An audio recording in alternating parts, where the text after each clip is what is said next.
जब श्री कृष्ण को स्त्री बनकर करना पड़ा था इस योद्धा से विवाह।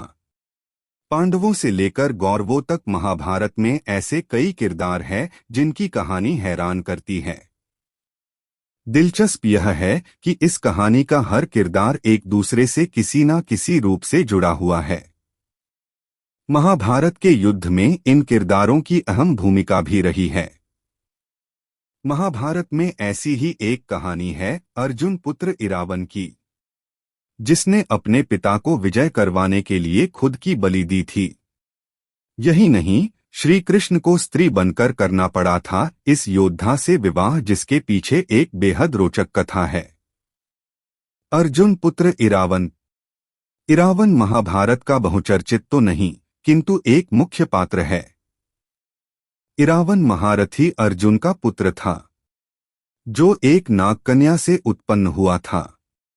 दरअसल जो द्रौपदी से विवाह के पूर्व देवर्षि नारद के सलाह के अनुसार पांचों भाइयों ने तय किया कि द्रौपदी 1 वर्ष तक किसी एक भाई की पत्नी बनकर रहेगी। उस 1 वर्ष में अगर कोई भी अन्य भाई भूल कर भी बिना आज्ञा द्रौपदी के कक्ष में प्रवेश करेगा तो उसे 12 वर्ष का वनवास भोगना पड़ेगा। देवर्षि ने यह अनुबंध इसलिए करवाया था ताकि भाइयों के बीच किसी प्रकार का मतभेद ना हो। अर्जुन को वनवास। एक बार कुछ डाकू ने एक महान ब्राह्मण की गाय छीन ली तो वह मदद के लिए युधिष्ठिर के महल पहुंचा। वहां से सबसे पहले अर्जुन दिखा, जिससे उसने मदद की गुहार लगाई। अर्जुन को याद आया कि पिछली रात उसने अपना गांडीव युधिष्ठिर के कक्ष में रख दिया था। इस समय युधिष्ठिर और द्रौपदी कक्ष में थे और ऐसे में वहां जाने का अर्थ अनुबंध का खंडन करना था, किंतु ब्राह्मण की सहायता के लिए उन्हें कक्ष में जाना पड़ा। जब वे 10 युवाओं को मारकर ब्राह्मण की गाय छुड़ा लाए तो अनुबंध की शर्त के अनुसार वनवास को उत हुए। अन्य भाइयों के लाख समझाने के बाद भी वे वनवास को निकल गए। इरावन की कथा।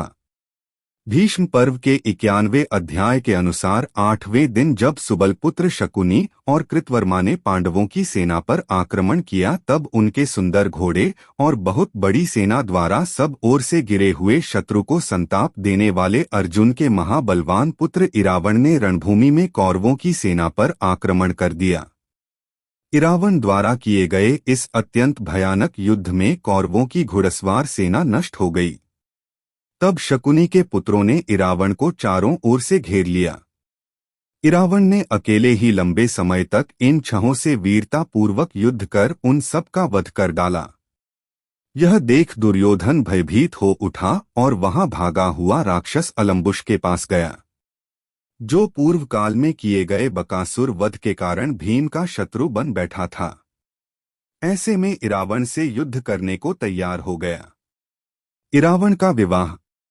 कहा जाता है कि यह इरावन की मृत्यु से 1 दिन पहले सहदेव, जिन्हें त्रिकाल दृष्टि प्राप्त थी, ने इरावन को बता दिया था कि अगले दिन उनकी मृत्यु होने वाली है। यह सुनकर इरावन जरा भी घबराए नहीं, किंतु उन्होंने श्री कृष्ण से यह प्रार्थना की कि वे अविवाहित नहीं मरना चाहते।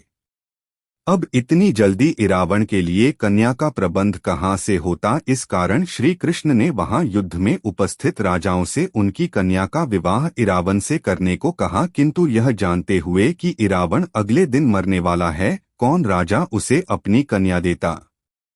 कोई और उपाय न देखकर स्वयं श्री कृष्ण ने मोहिनी रूप में इरावन के साथ विवाह किया। रोचक तथ्यों से जुड़े प्रश्नों के उत्तर जानने के लिए हमें अभी सब्सक्राइबर्स कीजिए, लाइक जरूर कीजिए, इससे हमें प्रेरणा मिलती है। धन्यवाद।